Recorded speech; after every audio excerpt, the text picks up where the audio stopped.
In this video, I'd like to work with the math behind the total revenues and the maximizing elasticity. So, price is a function of quantity. We have our intercept and we have our slope minus b.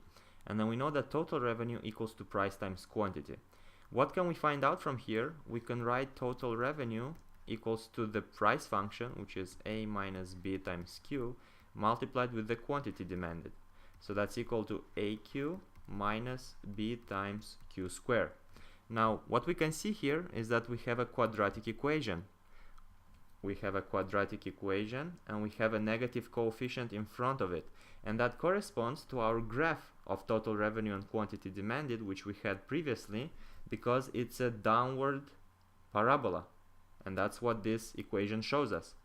So if we want to maximize, if we want to reach on the top of the graph, so just a short quick graph here, if we have this thing going on with a downwards parabola, we know that the peak is over here, so we'll find out the maximizing quantity for our maximizing total revenues, which happen to be when the derivative is 0, because we have a flat slope. So the derivative of total revenues with respect to quantity must be 0. And let's do that.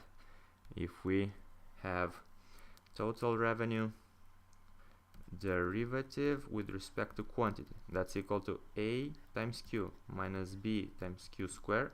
Derivative with respect to quantity equals to a times q derivative with respect to quantity, that's just a, that's just the constant, minus b times q squared derivative. B is a constant, we keep it. Q squared derivative is 2q. This derivative must be equal to 0. Now if we play around a bit, we can find the optimal intercept.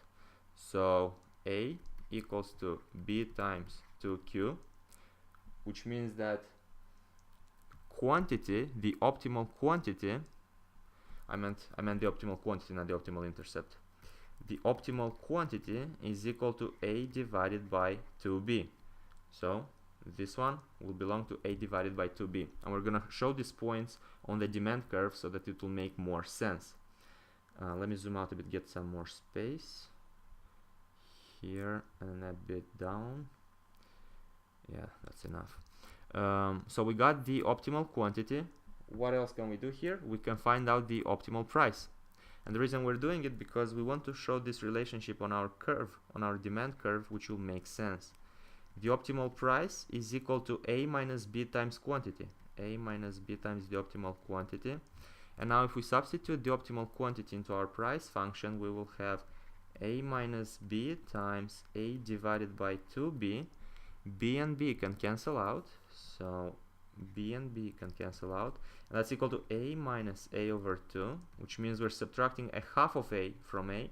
We're left with 1 over 2a for the optimal price. Now we have this and that.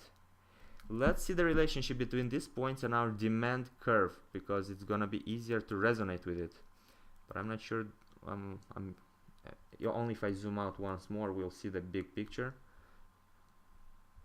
I think that's becoming too small, but yeah, let's try.